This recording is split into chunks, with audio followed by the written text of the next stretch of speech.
Hello friends, कैसे हैं आप सभी लोग। मेरा नाम है आशीष जोशी।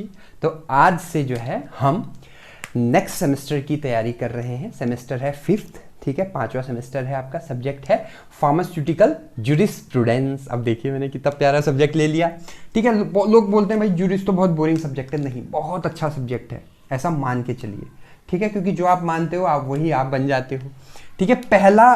पहली यूनिट है आपकी, हम पढ़ रहे हैं यूनिट फर्स्ट, फार्मास्यूटिकल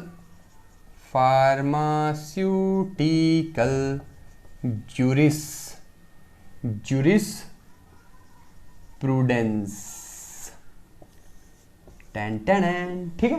खैर, पहली यूनिट है आपकी drug and cosmetic act 1940 and it's rule 1945। साफ पता लग रहा है, जो ड्रग एंड कॉस्मेटिक एक्ट है DNC, ठीक है, वो है 1940 में आया है और जो लागू हुआ है वो 1945 में रूल हो गया है, ठीक है। इसके रूल आ गए हैं। कुछ चीजें इसमें हम पढ़ेंगे। पहला है ऑब्जेक्टिव्स। भाई क्यों आया ये, क्या है ये DNC एक्ट, क्या ऑब्जेक्टिव है इसका, क्यों लेके आए हैं इसको। क्या पहले जो एक्ट आए थे उनमें कोई दिक्कत थी क्या, इसको क्यों लेके आए, ठीक है। देखिए मेन जो रीजन था D&C, जैसे नाम से पता लग रहा है, ड्रग एंड कॉस्मेटिक। तो 1940 से पहले ना, 1940 से पहले हमारा देश भी आजाद नहीं हुआ था, ठीक। 1947 में हमारा देश जो है आजाद हुआ है। उससे पहले जो है ड्रग और ये कॉस्मेटिक्स का बहुत ज्यादा मिसयूज होता था। तो एक कमेटी बनाएगी, एक एक्ट बनाया गया कि भाई जो ड्रग और कॉस्मेटिक्स को, ड्रग मतलब ड्रग, आगे हम डेफिनेशन पढ़ेंगे अभी, और कॉस्मेटिक्स, इसको जो है इस पे एक एक्ट बने भाई, कि कैसे हम, मतलब कुछ रूल्स बने, इसको एक रेगुलर सिनेरियो में हम लेके आए, ठीक है। इसीलिए जो है 1940 में ये एक्ट बना और 45 में इसके सारे रूल वगैरह लागू कर दिए गए। अब इसका मेन ऑब्जेक्टिव क्या था, अगर आप देखिए, मैंने नोट्स आपको नीचे डिस्क्रिप्शन बॉक्स में दे रखे हैं, ठीक है। वहां से आप फ्री ऑफ कॉस्ट जो है नोट्स जो है डाउनलोड कर सकते हैं, ठीक है। मैं अभी जो मेन मुद्दे हैं, मेन टॉपिक है, वही डिस्कस करूंगा आप लोगों के बीच में, ठीक है। बाकी अगर आप उसको एक बार गो थ्रू हो जाओगे, नेट जो आपके डिस्क्रिप्शन बॉक्स में जो नोट्स दे रखे हैं, तो आपको एकदम क्लियर समझ आ जाएगा, ठीक है। तो जो मेन ऑब्जेक्टिव है इसका, वो क्या है, बस इस बात को इंश्योर करना, ठीक है, कि भाई ड्रग का मिसयूज ना हो, कॉस्मेटिक का मिसयूज ना हो, ठीक है। और सेल, जो हम सेल्स करते हैं, मतलब ड्रग को जो बेचते हैं, ठीक है, कॉस्मेटिक को जो हम बेचते हैं, जो सेल करते हैं, उसमें कुछ धांधली ना हो। अब देखिए मैंने क्या वर्ड यूज किया, धांधली, मतलब कुछ घोटाला ना हो, कि आपने ड्रग कुछ और थी और आपने बोल कुछ और दिया, ठीक है, ऐसा कुछ ना हो, ये चीजें हैं।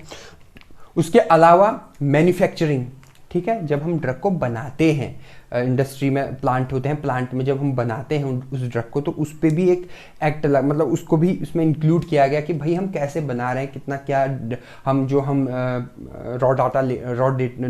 रॉ मटेरियल जो हम ले रहे हैं वो सही है या नहीं है, ख़राब तो नहीं है, एक्सपायर तो नहीं, ये सब जो है इसके अंदर आया DNC act, drug and cosmetic act में। काफ़ी बड़ा ये एक्ट है, काफ़ी इंपॉर्टेंट ये एक्ट है। आगे आने वाले आपके कॉम्पिटिटिव एग्जाम्स के लिए, जीपैट खासकर अगर किसी को जीपैट का एग्जाम देना है, और भी ड्रग इंस्पेक्टर वगैरह के एग्जाम में, ये बहुत ज़्यादा पूछे जाने वाले क्वेश्चंस में से एक है DNC एक्ट, ठीक है। तो इसके बारे में अगर आप पढ़ोगे, मैंने बहुत बढ़िया से दे रखा है, सब कुछ लिखा हुआ है इसमें, तो आप पढ़ सकते हैं, ठीक है। यह है आपका DNC एक्ट। इसमें कुछ चीज़ें बताने लायक, जो इंपॉर्टेंट चीज़ें हैं वो मैं आपको बता देता हूँ। इसमें 2 कमेटी भी गठन किया गया, 2 कमेटी का, ठीक है, 2 बोर्ड जिसे हम बोलते हैं, ठीक है। एक का नाम था DTAB, अब देखिए मैंने क्या बोला, DTAB, ठीक है। ये DTAB क्या है, इसका फुल फॉर्म है drug technical advisory board, drug technical advisory board में लिख नहीं रहा हूं, ठीक है। एक ये आपका वो था, एक बोर्ड था, और दूसरा था आयुर्वेदिक एंड यूनानी drug of technical advisory board, ठीक है। आयुर्वेदिक एंड यूनानी drug of technical association, sorry, technical advisory board, ठीक है।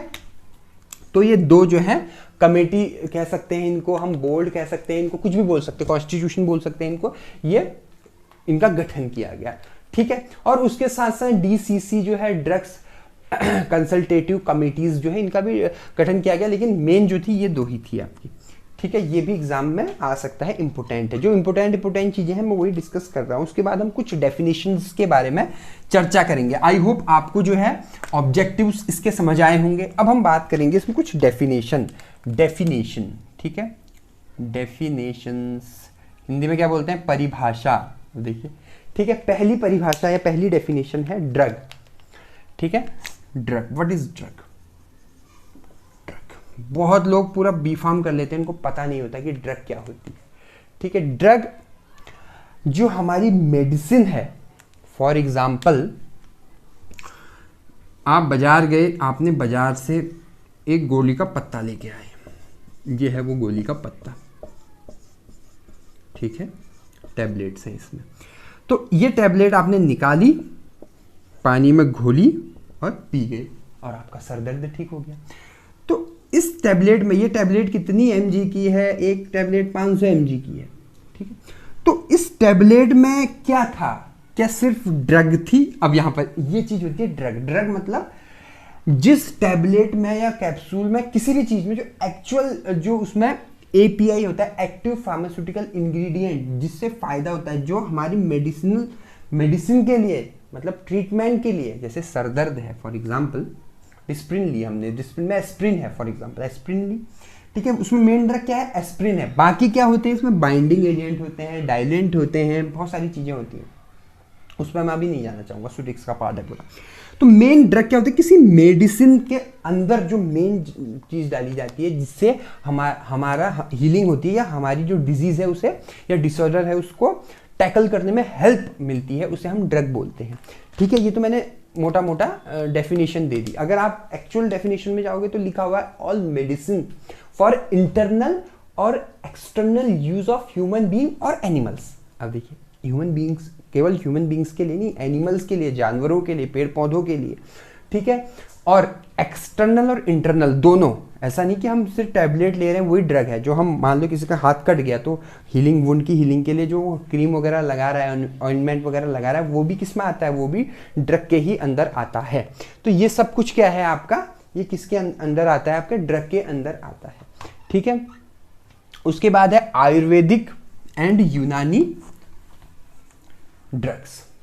सिंपल सी बात है, आयुर्वेदिक और यूनानी ड्रग्स क्या होती हैं? जो आयुर्वेदिक और यूनानी जो बुक्स हैं, ठीक है, जो स्क्रिप्चर्स हैं, हम स्क्रिप्चर्स बोल सकते हैं, काइंड ऑफ ऐसे स्क्रिप्चर्स तो एकदम ये वेद पुराण टाइप चीजें हो गई, ठीक है। लेकिन जो ऐसी बुक जिसमें आयुर्वेदिक प्रिपरेशन दे रखी है, ठीक है, वो हो गई आयुर्वेदिक ड्रग, ठीक है। उसके अकॉर्डिंग अगर हम कोई ड्रग बनाए तो, ठीक है। जैसे फॉर एग्जाम्पल दशमूला अरिष्ट है। अब देखिए मैंने क्या बोला, दशमूला अरिष्ट क्या है? ये एक अरिष्ट है। अरिष्ट क्या है? एक प्रिपरेशन है जो हम आयुर्वेदिक जो है प्रिपरेशन यूज करते हैं। जैसे लोहासव है। लोहासव क्या है? एक आसव है, ठीक है। आसव भी क्या है? एक प्रिपरेशन होती है, काइंड ऑफ प्रिपरेशन की, उसमें फर्मेंटेशन करते हैं, ठीक है। मतलब काफी लंबी वो प्रिपरेशन होती है। तो वो प्रिपरेशन कहाँ से आई? वो हमने उस बुक में पढ़ी।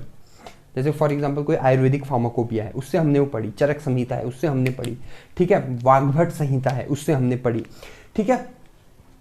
तो ये उनकी बुक्स हैं। तो इसमें जितनी भी ड्रग्स हैं उनको हम पढ़ के, हम उसको अगर प्रिपेयर कर रहे हैं, ठीक है, तो वो आ जाती है आयुर्वेदिक मेडिसिन। और ऐसे ही कोई यूनानी बुक होगी, उसमें जो चीज़ें लिखी हुई हैं उसके अकॉर्डिंग जो है हम कोई ड्रग प्रिपेयर करते हैं, तो वो आती है आपकी Unani medicine. As simple as that, ठीक है। उसके बाद हम बात करते हैं मिस ब्रांडेड ड्रग। अब मिस ब्रांडेड ड्रग क्या होती है?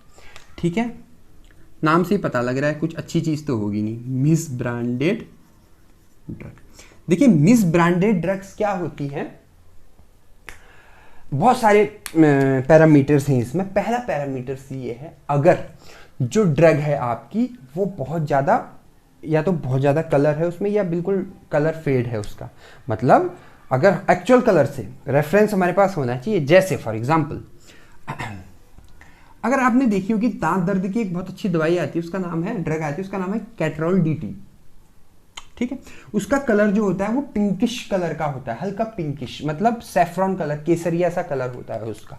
अब मान लो हमने मार्केट से खरीद के लाए, हमको पता है कि भाई इस कलर की होती है, पिंकिश तो नहीं, मतलब सैफरॉन कलर की होती है, और हमने देखा वो एकदम ब्लैक हो रखी है या एकदम रेड हो रखी है, मेहरून कलर की हो रखी है, ठीक है, तो इसका मतलब क्या है, वो क्या है, उसमें कुछ प्रॉब्लम है, ठीक है। तो ऐसी सारी चीज़ें मिसब्रांडेड में आती हैं। बहुत ज़्यादा कोटिंग है किसी में, ठीक है, या कोई क्या है एकदम क्रश्ड हो रखी है, पाउडर हो रखी है, ठीक है, टैबलेट है लेकिन वो टैबलेट आधी आधी टूटी हुई है, ठीक है, डैमेज है। तो इस टाइप की जो भी सिचुएशन है वो आती है आपकी मिस ब्रांडेड ड्रग में। या इसके अलावा उस ड्रग का जो पैकेज है, पैकेजिंग है जो, ठीक है, जो टैबलेट की पैकेजिंग होती है आपका, और जैसे कोई सिरप है, ठीक है, उसका ढक्कन आधा खुला हुआ है, ठीक है, उसमें से जो है कप सिरप ऐसे करके निकल रहा है नीचे, ठीक है, गिर रहा है, ये क्या है, ये सब आगे मिस ब्रांडेड ड्रग में आते हैं, मिस ब्रांडेड में ही आते हैं सब कुछ, ठीक है, बहुत सारे हैं, ठीक है। ये जो है कुछ मैंने आपको रूल्स बता दी कि ऐसा ऐसा हो अगर तो वो मिस ब्रांडेड में आता है। अब दूसरा एडल्ट्रेटेड। अब मिस ब्रांडेड और एडल्ट्रेटेड में क्या डिफरेंस रहता है, देखिए मिस ब्रांडेड में तो ड्रग वही रहती है सेम, एडल्ट्रेटेड में क्या होता है, हम ड्रग को चेंज कर देते हैं। जैसे हमने क्या करा, ड्रग का नाम कुछ और है और हमने जो है उसको कुछ और नाम रख दिया, पैरासीटामोल का नाम हमने लेट्स से प्यारीसीटामोल रख दिया। आप देखिए मैंने क्या बोला, ठीक है, पैरासीटामोल है उसको हमने प्यारीसीटामोल कर दिया, ठीक है, कुछ भी कर दिया नाम किसी का। आपने देखा होगा मार्केट में जाते हैं, अगर आप जैसे किसी लोकल दुकान में गए, ठीक है, आप उससे बोलो कि भाई बिस्लरी की बोतल देना, तो बिस्लरी का जैसा दिखने वाला अगर आप एक्चुअल में उसकी स्पेलिंग देखोगे वो बिस्लरी की स्पेलिंग नहीं होती है, ठीक है, वो कुछ गलत लिखा होता है उसमें, ठीक है, तो हम उसको देते हैं। वो क्या है, एडल्ट्रेशन है, मतलब वो हमारे साथ क्या कर रहा है, हम जो एक्चुअल हम जो प्रोडक्ट मांग रहे हैं वो प्रोडक्ट हमको नहीं दे रहा है, ठीक है, सॉरी। अगर ऐसी कुछ सिचुएशन आई तो उसे हम बोलते हैं एडल्ट्रेटेड ड्रग। उसके अलावा इसमें और कुछ चीजें और हैं, ठीक है, अगर ऐसी किसी कंपनी के नाम से वो ड्रग है जो कंपनी एग्जिस्ट ही नहीं करती, कोई कंपनी है जो है ही नहीं, मतलब XYZ कोई कंपनी है, XYZ प्राइवेट लिमिटेड ऐसे करके कोई कंपनी है जो है ही नहीं, जिस कुछ भी नाम रख दिया और उस नाम से आपको कोई पैरासीटामोल दे रहा है, इसका मतलब क्या है, वो एडल्ट्रेटेड है, वो ओरिजिनल नहीं है, उसमें मिलावट है। एडल्ट्रेशन मतलब मिलावट करना, ठीक है, या ऐसी उस ड्रग में, उस टैबलेट में ऐसी कोई चीज़ मिक्स कर देना जो हेल्थ के लिए हैजार्डस हो, हेल्थ के लिए हानिकारक है, ठीक है, हमारी हेल्थ के लिए। तो ऐसे जो आपके वो हैं उनको भी हम एडल्ट्रेशन में ही डाल देते हैं, एडल्ट्रेटेड ड्रग ही वो रहती है आपकी, ठीक है। हार्मफुल और टॉक्सिक सब्सटेंस हो गए, ठीक है, ऐसे कोई सब्सटेंस हो गए जो हमारी बॉडी को बहुत हार्म पहुंचा रहे हैं, उन्हें हम बोलते हैं एडल्ट्रेटेड। वो सब ये सब कुछ जो है एडल्ट्रेटेड में आ गया। उसके बाद तीसरा है हमारा स्पूरियस ड्रग्स। अब देखिए कैसा नाम दिया, स्पूरियस, ठीक है, स्पूरियस ड्रग्स। देखिए स्पूरियस ड्रग्स क्या होती हैं आपकी, इसमें भी बहुत सारे वो हैं, जैसे फॉर एग्जांपल अगर कोई ड्रग है, मान लो डिस्प्रिन है फॉर एग्जांपल, ठीक है, डिस्प्रिन के स्टेप में हमने, डिस्प्रिन में जो है मेटोप्रोलॉल एक हार्ट की ड्रग रहती है। अभी ये आपको नाम अगर थोड़ा अजीब लग रहे हैं, कोई दिक्कत वाली बात नहीं है, आगे पढ़ेंगे आप इसको, अभी आप 3rd ईयर में अब आप पढ़ भी रहे होंगे। तो मेटोप्रोलॉल जो है बीटा ब्लॉकर है, मेटोप्रोलॉल जो है वो डाल दी है और नाम दे दिया है डिस्प्रिन का, तो ये क्या है, स्पूरियस ड्रग्स है, ठीक है, ये भी क्या है, गलत है, ठीक है, मत। और जैसे कोई इमिटेशन कर दिया है उसमें, ठीक है, किसी और के नाम से किसी और का मतलब चेंज कर दिया आपने, चीज है लेकिन आपने चेंज कर दिया है उसे, ठीक है, या फिर लेबल या तो हमने लगाया ही नहीं है किसी ड्रग में, या लगाया है तो गलत लेबल लगाया हुआ है, तो ये सब कुछ जो है आपके स्पूरियस ड्रग में आती है, ठीक है। या इसमें इसको भी हम ले सकते हैं कि जो कंपनी ही नहीं है उसी के नाम से जो है, किसी भी कंपनी के नाम से हमने डाल दिया, ठीक है, कोई कंपनी एग्जिस्ट ही नहीं करती उसके नाम से हमने डाल दिया, तो वो भी जो है स्पूरियस ड्रग्स में आती है। तो ये हम क्या पढ़ रहे हैं, ये हम सिर्फ आज डेफिनेशन, आज पहली क्लास है तो मैं थोड़ा सा लाइट ही रखूंगा क्लास को, लेक्चर को, ठीक है, ज़्यादा बड़ा भी नहीं रखूंगा और ज़्यादा मैं कॉम्प्लिकेटेड भी नहीं रखूंगा, ठीक है। उसके बाद है आपका जो सबका सपना होता है ड्रग इंस्पेक्टर DI, क्या होता है ड्रग इंस्पेक्टर? लोगों का सपना तो होता है लेकिन लोगों को पता ही नहीं होता है भाई ड्रग इंस्पेक्टर क्या होता है। देखिए ड्रग इंस्पेक्टर को जो अपॉइंट करती है तो सेंट्रल गवर्नमेंट करती है या स्टेट गवर्नमेंट करती है? सेंट्रल गवर्नमेंट या स्टेट गवर्नमेंट जो है उसको अपॉइंट करती है, ठीक है। और ये क्या होता है, ड्रग इंस्पेक्टर को हर चीज़ की एक स्पेसिफिक नॉलेज होती है, ठीक है। वो क्या होता है, एक्सपर्ट होता है मॉनिटर करने में ड्रग की सेफ्टी, यूटिलिटी, इफिकेसी, कुछ भी बोल सकते हो, क्वालिटी, ठीक है। कब से कब तक? जब से वो ड्रग प्लांट में आई, मतलब मैन्युफैक्चरिंग से लेकर जब वो आपके रिटेल शॉप तक पहुंची है तब तक, जो पूरा कहीं पर भी वो रोक सकता है, कहीं पर भी वो देख सकता है। बहुत पावर होती है ड्रग इंस्पेक्टर के हाथ में, इसीलिए सबका सपना होता है ड्रग इंस्पेक्टर बनना, ठीक है। तो ड्रग इंस्पेक्टर क्या कौन अपॉइंट करता है? सेंट्रल गवर्नमेंट या स्टेट गवर्नमेंट अपॉइंट करती है। और ये क्या होता है, ये कौन सी पोजीशन है जिसमें जो बंदा बैठा है उसको हर चीज़ की स्पेसिफिक नॉलेज होगी, कंप्लीट नॉलेज होगी, और वो जो है सेफ्टी का, यूटिलिटी का, उसके इफिकेसी का, उसके क्वालिटी का ध्यान रखेगा जब से वो ड्रग जो है मैन्युफैक्चर हो रही है और रिटेल शॉप में आई तब से तब तक, ठीक है। उसके बाद हम बात करते हैं कॉस्मेटिक के बारे में। कॉस्मेटिक क्या होता है? सिंपल सी बात है, कॉस्मेटिक क्या है? कोई भी ऐसा पदार्थ, अब देखिए मैंने क्या बोला, कोई भी ऐसी चीज, ठीक है, जो हम अपनी बॉडी में अप्लाई करते हैं, रब करते हैं, पोर डालते हैं, ठीक है, स्प्रे करते हैं, कुछ भी आप बोल सकते हो, ये सब कुछ कॉस्मेटिक में आ गया। हेयर ऑयल लगाते हैं हम, क्रीम वगैरह लगाते हैं, ठीक है।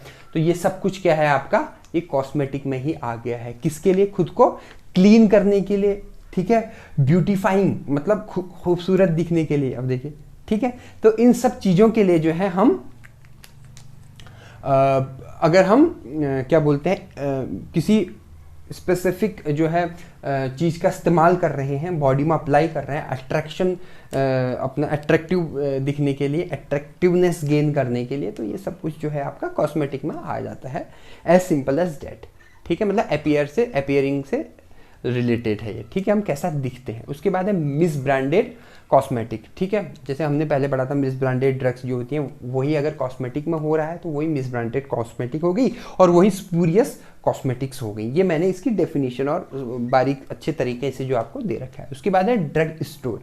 अच्छा, ड्रग स्टोर और फार्मेसी दोनों अलग अलग होता है, हम दोनों को एक ही समझते हैं, ठीक है, दोनों अलग अलग होता है। एक है आपका ड्रग स्टोर और एक है आपका फार्मेसी, ठीक है। देखो, जो ड्रग स्टोर होता है ना, उसमें जो है, हाँ, लाइसेंस तो दोनों को चाहिए, लेकिन दोनों में मेजर जो डिफरेंस होता है वो ये होता है कि इसमें इसको कोई भी बंदा चला सकता है ड्रग स्टोर, मतलब ये एक टाइप से होलसेल जिसे हम बोलते हैं, ठीक है। इसमें जरूरी नहीं है कि कोई क्वालिफाइड पर्सन चाहिए। अब क्वालिफाइड पर्सन की क्या डेफिनेशन होती है वो हम इसके बाद पढ़ेंगे, ठीक है। लेकिन फार्मेसी में अगर बैठा है कोई बंदा तो वो क्वालिफाइड होना चाहिए, ठीक है, लाइसेंस दोनों को चाहिए, और वो फार्मेसी में बैठा हुआ बंदा क्वालिफाइड होना चाहिए। ड्रग स्टोर में क्वालिफाइड नहीं है तो चलेगा, कोई इशू नहीं है। अब क्वालिफाइड मतलब क्वालिफाइड पर्सन की क्या डेफिनेशन है? दो पैरामीटर आते हैं, ठीक है। क्वालिफाइड पर्सन, अब देखिए, क्वालिफाइड पर्सन दो पैरामीटर में खरा उतरता है, तो दोनों में से एक में भी उतरता है। पहला, या तो उसके पास कोई वो रजिस्टर्ड फार्मासिस्ट हो, ठीक है, रजिस्टर्ड फार्मासिस्ट हो, मतलब according to the pharmacy act. Pharmacy act कब आया था? बहुत ही इंपॉर्टेंट ये क्वेश्चन है। फार्मेसी एक्ट आया था 1948 में, ठीक है। या तो फार्मेसी एक्ट के अनुसार, according to the pharmacy act, ठीक है, वो एक रजिस्टर्ड फार्मासिस्ट हो, या उसके पास जो है या तो कोई डिप्लोमा हो या डिग्री हो, दोनों में से एक हो। डिप्लोमा 2 साल का होता है और डिग्री मतलब बी फार्मेसी, डिप्लोमा मतलब डी फार्म, डिग्री मतलब बी फार्म, 4 साल की जो आप लोग अभी कर रहे हो, ठीक है। अगर ये है तो आप जो है क्वालिफाइड हैं, बधाई हो, आप क्वालिफाइड हैं और आप एक फार्मेसी में बैठ सकते हैं, फार्मेसी को आराम से जो है रन करा सकते हैं। या इसका एक क्राइटेरिया और है तीसरा कि उसको मिनिमम 4 साल का एक्सपीरियंस हो रिटेल या डिस्पेंसिंग का, ठीक है, तो भी उसको हम काउंट कर लेते हैं, ठीक है। उसके बाद है गवर्नमेंट एनालिस्ट। क्या होता है गवर्नमेंट एनालिस्ट? क्या होता है भाई, जो गवर्नमेंट की तरफ से अपॉइंट होता है, गवर्नमेंट में भी किसकी तरफ से, सेंट्रल गवर्नमेंट या स्टेट गवर्नमेंट, दोनों को ये अधिकार होते हैं कि वो अपॉइंट कर सकता है आपका। और ये क्या करता है, इसके पास सैंपल्स आते हैं, ये सैंपल भी कौन देता है, जो ऑथराइज्ड पर्सन है गवर्नमेंट की तरफ से, जो सेंट्रल गवर्नमेंट या स्टेट गवर्नमेंट की तरफ से कोई ऑथराइज्ड पर्सन है, उसे सैंपल देता है, उस सैंपल को एनालाइज करने का काम होता है गवर्नमेंट एनालिसिस का, गवर्नमेंट एनालिस्ट का, ठीक है। इस टेस्ट करता है सैंपल्स को और उसका रिजल्ट देता है, ये काम होता है आपका, ठीक है। उसके बाद मैन्युफैक्चर। मैन्युफैक्चर क्या होता है? मैन्युफैक्चर सिंपल पता है, जो आपको प्लांट होते हैं भैया, एज सिंपल एज दैट, ठीक है। जहां ड्रग बनती है, अब देखिए, जहां टैबलेट बनते हैं, कैप्सूल्स बनते हैं, इंजेक्शंस बनते हैं, ठीक है, पेरेंटल जिसे बोलते हैं, कॉस्मेटिक्स बनते हैं, वो सब क्या है, मैन्युफैक्चर है, मैन्युफैक्चर एरिया है, ठीक है। तो ये हो गया आपके मैन्युफैक्चर, इसे हम मैन्युफैक्चर बोलते हैं। उसके बाद है होम्योपैथिक मेडिसिन, लास्ट जो डेफिनेशन है। होम्योपैथिक मेडिसिन क्या है भैया? Simple as that, homeopathic medicine मतलब ऐसी मेडिसिन जो अकॉर्डिंग टू होम्योपैथिक बुक के हिसाब से जो लिखी गई है, जैसे आयुर्वेदिक और यूनानी थी वैसी होम्योपैथिक भी है, ठीक है। लेकिन एक बात ध्यान रखना, बहुत ही इंपॉर्टेंट है, ठीक है। एलोपैथी 3-4 चीजें होती हैं, देखो, एलोपैथी, आयुर्वेदिक, होम्योपैथिक, यूनानी, सिद्धा, कुछ भी है। एलोपैथी एक तरफ और बाकी ये चीज़ें एक तरफ, इन दोनों में मेजर डिफरेंस ये होता है कि और चीज़ों में, आपके आयुर्वेदिक में, यूनानी में, होम्योपैथिक में कोई भी पेरेंटल प्रिपरेशन नहीं होती है। ये इंपॉर्टेंट टॉपिक है, इसको याद रखना। मतलब आप ऐसा नहीं कि आयुर्वेदिक इंजेक्शन लगा रहा हूँ मैं आज, ठीक है, या होम्योपैथी ट्रीटमेंट कर रहा हूँ, डॉक्टर ने इंजेक्शन लगा दिया, कहा कि इसमें होम्योपैथिक दवाई भरी है, वो आपको बेवकूफ़ बना रहा है, ठीक है। क्योंकि ऐसी कोई प्रिपरेशन होती ही नहीं है आयुर्वेदा में या होम्योपैथिक में, मेजर प्रिपरेशन, कि उसको हम वेन के थ्रू जो है, नसों के द्वारा जो हम बॉडी के अंदर डालें, वो खाने की या पीने की ही ड्रग होगी। वेरएस, ठीक है, जो एलोपैथी मेडिसिन है उसमें आपको पेरेंटल प्रिपरेशन बहुत सारी मिल जाती है, आप जो है इंजेक्शन के थ्रू भी जो है उसको हम बॉडी में इंजेक्ट करते हैं, तो ये इनमें डिफरेंस होता है, ठीक है। आई होप आपको जो है आज का ये छोटा सा लेक्चर क्लियर हुआ होगा। अगर आपको मेरी वीडियो पसंद आई तो मेरे चैनल को सब्सक्राइब कीजिएगा, बेल आइकन पे क्लिक कीजिएगा। आपने मुझे इतना वक्त दिया उसके लिए बहुत बहुत धन्यवाद। Thank you so much.